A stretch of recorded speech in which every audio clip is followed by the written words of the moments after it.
Hey, what's up, everybody? True Boxing here. Thank you for coming back to get hit with the truth today.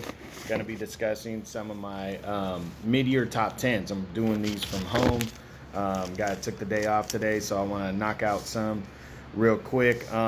If you don't know about my top 10s, it's basically I just run through the top 10s and the way I see them in each division from 122 pounds to heavyweight.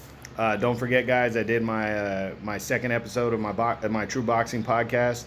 That's posted on my YouTube channel right now, so go check it out. TRU Boxing, capital TRU. All right, so let's jump into the top 10. Like I said, it's just going to be kind of a brief run through of the top 10 and how I got them ranked right now and any information on these fighters going forward.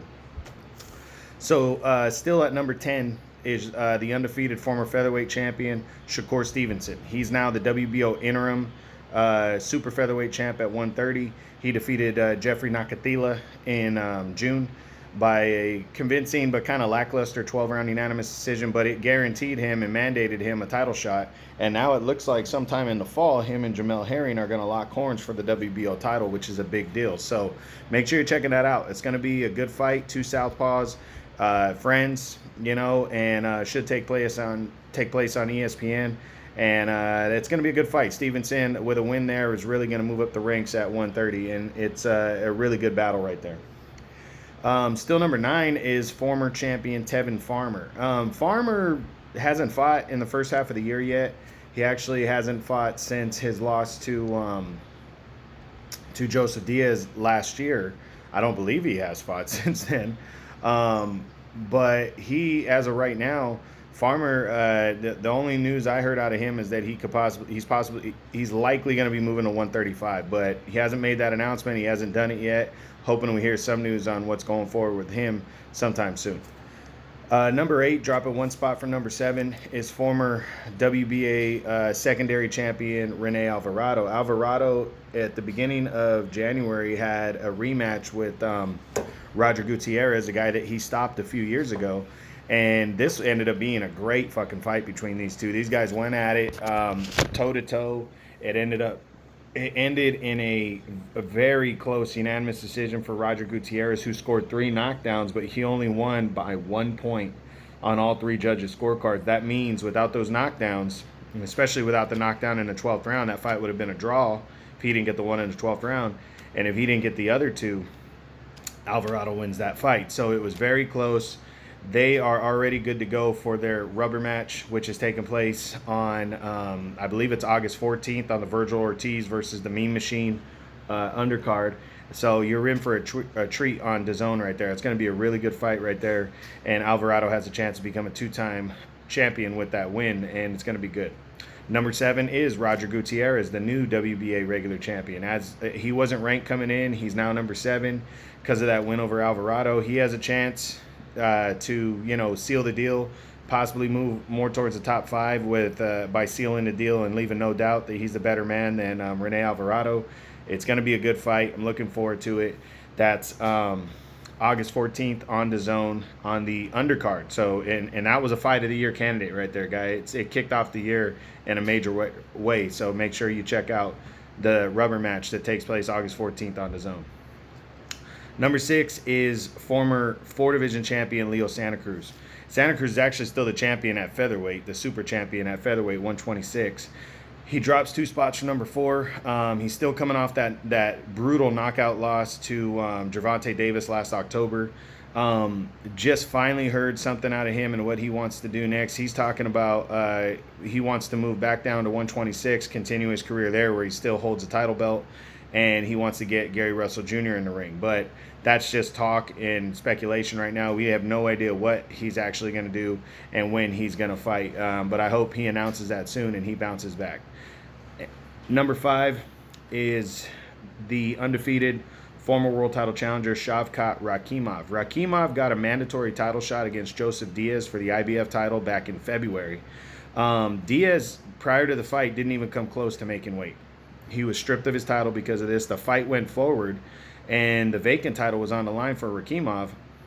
Rakimov almost pulled off the win. It was a very good fight between these two southpaws, and Rakimov ended up walking away with a draw where he originally came in the underdog. So, kind of a moral victory for him. Because Diaz came in overweight, the IBF immediately ordered Rakimov to face Kenichi Ogawa, and that fight was supposed to take place in July, but didn't. It hasn't taken place yet, but it has been agreed upon. So most likely the vacant title would be on the line between Rakimov and Ogawa, and I think Rakimov is going to defeat Ogawa and capture his first world title. So we'll see what happens. Hopefully that fight gets announced soon, but Rakimov wasn't even ranked, and now he's number 5 at 130. Number 4 is Jamel Herring. He moves up 4 spots from number 8. He's the reigning WBO champion. In April, he got the biggest victory of his career when he took on former 2-division champion Carl Frampton. Frampton was attempting to become a 3-division champ, and Jamel Herring just dominated him, broke him down, 6th-round knockout victory, and proved that Frampton was probably too small to compete at 130 pounds. This is going to lead to a big opportunity for Herring, as he has a mandatory title defense due against the undefeated former featherweight champion and his friend Shakur Stevenson. That's going to be a good fight between those two right there. A very good fight. I'm really looking forward to seeing who can pull that one off. That fight should take place in the fall on ESPN. If it does, I'm picking Stevenson to beat Herring. But Herring's crafty. He's a veteran, and I really wouldn't be surprised if he went in there and surprised some people and beat Stevenson. But you never know. It should be good. He's coming off his career best win. His confidence is going to be high. I can't wait to see it. So we'll see what happens. Number 3 is Miguel Berchelt, the former longtime WBC champion. He drops 2 spots from number 1. He was tied for first originally. Berchelt, in February, made a big defense of his title against the undefeated Oscar Valdez. Berchelt came in a very sizable favorite. I didn't think Valdez was going to even be in this fight, and Valdez beat the shit out of Berchelt. He just beat him to the punch consistently, nonstop, outworked him, and ended up knocking him out cold in the 10th round. Brutal right hand caught Berchelt. And Berchelt, tough loss for him. Right now they're talking about Berchelt possibly moving to 135. He hasn't made a full-on decision yet, and to be honest, I don't even know if he's going to make a full-on decision for a while. If Berchelt comes back this year, it's probably be towards the end of the year. That was a tough loss that he suffered to Valdez. I personally would love to see Berchelt compete at 130 still, but I think 135 would make sense. He's a big super featherweight, and I think lightweight, there's a lot of fights to be had over there. So maybe he should test the waters there and see how he does. But be that as it may, we'll see what happens. Tough break for Berchelt. Number 2 is the WBA super champion, Gervonta Davis. He was originally tied for first. I have him at second now. He's still undefeated. He had knocked out Leo Santa Cruz in the biggest win of his career to capture the 130-pound title last October, and what was the knockout of the year, in my opinion. And then he returned. He moved up 2 weight classes in between fights, all the way to 140, and stopped Mario Barrios, the undefeated secondary champion. So now Davis holds titles in 3 different weight classes. And after winning the title at 140, I really thought Davis was going to tell everybody, hey, I'm done with 130. It's either 135 or 140. And he did it. He said he's willing to make any fight between 130 and 140. He said he'd much rather compete at between 130 and 135. I think that's probably going to be what happens. I think his most desired weight is going to be 135. But if a fight can be made at 130, for instance, a showdown with Gary Russell Jr., and Gary Russell has already came out and said, hey, I'm going to bring in more money than Mario Barrios. So I think Gervonta Davis has some things to consider. He just got that win against Mario Barrios at the end of June, so he's probably going to take some time to think about what he wants to do. But I really believe Gervonta Davis should make the biggest fight possible between 130 and 135. And I think if he's going to compete at 130, it should be possibly welcoming up Gary Russell Jr. to the 130-pound weight class and defending his title against him. So we'll see what happens.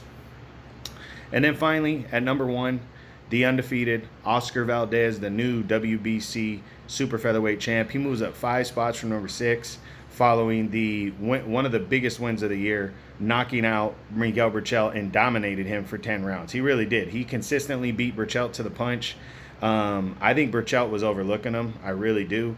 And also the combination of Eddie Reynoso training Valdez. Valdez is good to go. He's set to return now on September 10th. I think the guy's name is Roger Canseco.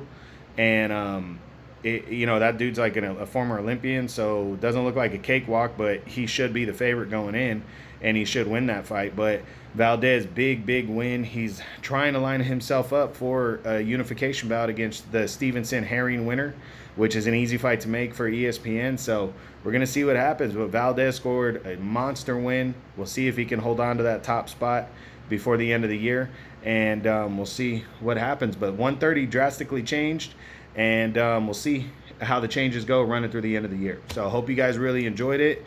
That's the mid-year top 10 for the 130-pound super featherweight division. True Boxing, you've been hit with the truth.